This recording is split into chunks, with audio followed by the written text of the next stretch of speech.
on draft day. It is our rewarding performance sponsored by Capital One Venture Card. What is in your wallet? So Joe Burrow will likely be the #1 pick in next week's draft, but it's Tua who's grabbing the attention of Super Bowl champ Trent Dilfer. And boy, did he ever.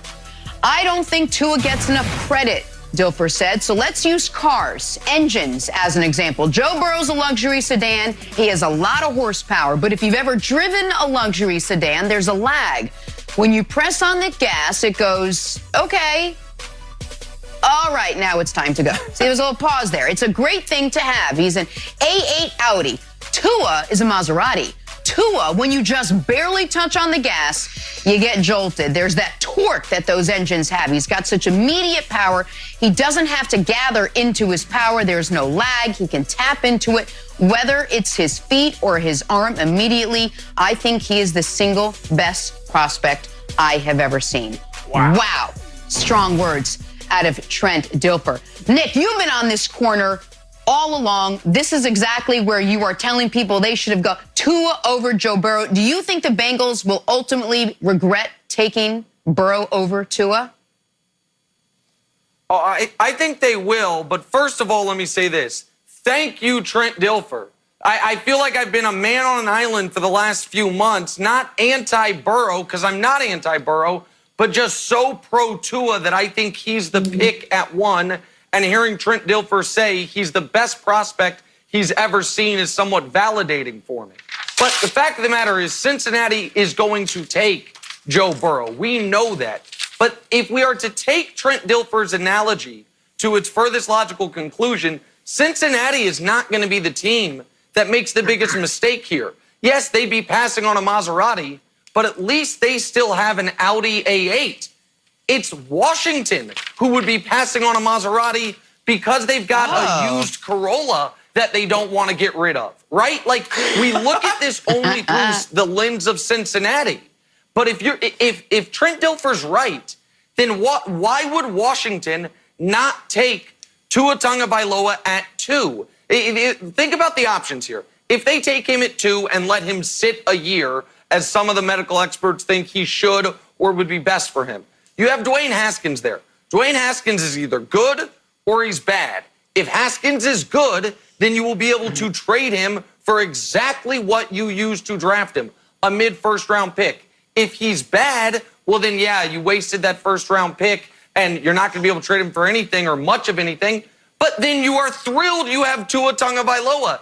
Either way, it's the right move. And we do this thing, Wilds. It reminds me of the 05 draft. 05, San Francisco takes Alex Smith, passes on Aaron Rodgers, and they're the team that we always say they screwed up. But what about all the teams after San Francisco that also passed on Aaron Rodgers because they thought they had their quarterback? What about the Browns, who had Trent Dilfer, oddly enough, so they took Braylon Edwards? What about my Chiefs that had Trent Green, so they took Derek Johnson? What about the Houston Texans, who had David Carr, so they took Travis Johnson? If Tua is the guy that I think he is, Wilds, and that Dilfer thinks he is, then it's not just Cincinnati that should take him. Washington should be thrilled to take him over Chase Young. Jen, I'm going to do a thought experiment with Nick here, because I'm a guy who loves recommendations. I like book recommendations. I like movie recommendations. I like restaurant recommendations. So, Nick, I'm going to throw it to you. Can you give me your most enthusiastic restaurant recommendation in Kansas City if I go there? Oh, no, that is the easiest question ever. I know everyone's going to say the barbecue, and the barbecue's amazing, but you can't go wrong with the barbecue. Stroud's Home Pan Fried Chicken. So you go there, there's literally a little small farm with chickens in the back, but chicken's not all you're going to get. With every meal, you get this amazing chicken noodle soup. They have per-piece fried shrimp, the best shrimp I've ever had, and the fried chicken livers and gizzards are basically free with this brown gravy. It might be the best restaurant in America, Stroud's Home Pan Fried Chicken in Kansas City. There's one in Overland Park. That one's good. There's one up north. That one is maybe the best restaurant in the world. I'm glad you asked. Okay, so here's the thought experiment. We all just heard that.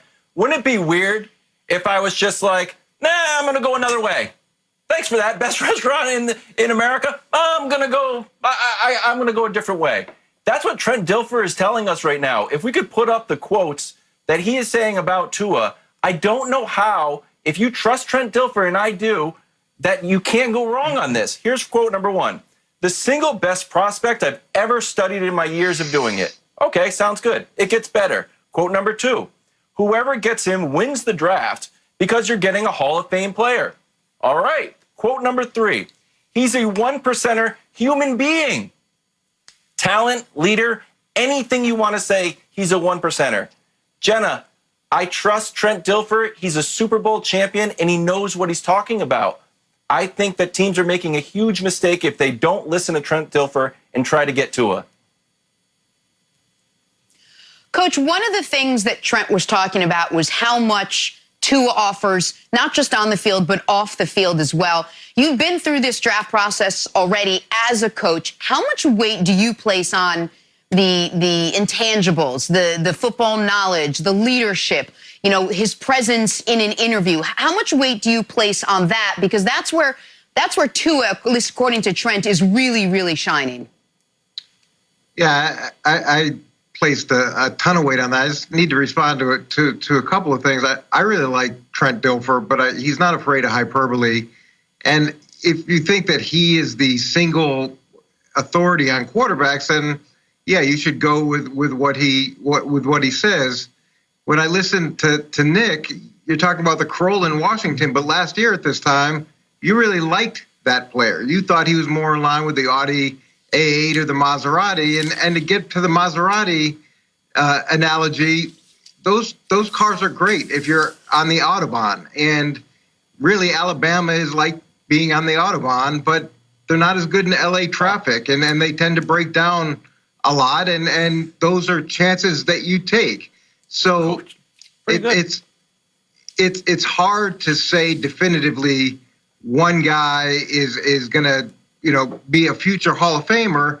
If we could do that, then nobody would miss on quarterbacks. Everybody has different things that they like, just like your recommendation for a restaurant. If you don't like chicken, you're not going to go to the restaurant that Nick offered. And that meal, those things have to fit in with what you do. To get to your point about character, he has outstanding character. One of the issues about Alabama players, though, is that they're playing as close to pro football as you can get, and they're surrounded by a ton of talent, and sometimes their talent can be looked at as being fully developed. So you take a chance with those guys because you're not sure how much they're going to continue to develop. And when you look at injury history and things like that, you want to be as clean as possible, especially the higher you draft. You want to be able to look at your checklist and not have to take chances on character, on injury history. If you're in love with the guy and if your doctors feel strongly that the things that have happened have been the normal course of football and it's not a pattern, then yeah, you go with it. But you want those players to be as clean as you possibly can be. Nick, I want to just ask you a little bit more about what you were bringing up earlier. If you're so high on Tua and you seem to think that teams should be, flush that point out a little more. Why do you think Washington, too, isn't even considering taking Tua? Oh, well, I'm not certain they're not considering it. We're just not associating them with but it's probably because Chase Young looks like the safest pick. Chase Young looks like an instantaneous, just like the Bosa brothers were, pass rushing Pro Bowler out of Ohio State. It's like, okay, we had Joey Bosa, then we had Nicky Bosa, now we have Chase Young, edge rusher out of Ohio State that immediately becomes an all-pro talent.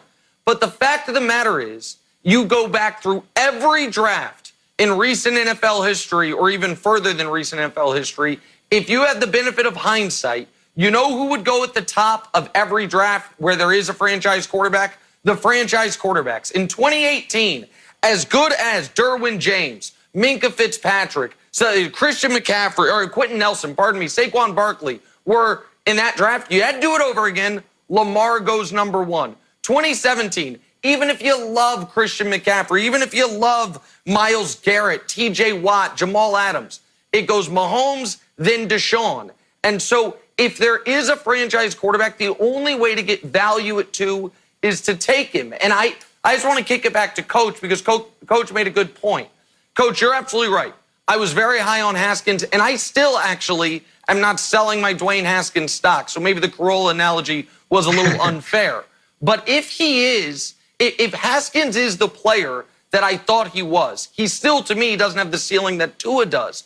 But if he is, Coach, then you play him for a year and you get your first-round pick back for him. If he's not, if I were wrong, then aren't they going to be glad they drafted a quarterback number 2? Because that means they need a quarterback. Don't I have that right, Coach?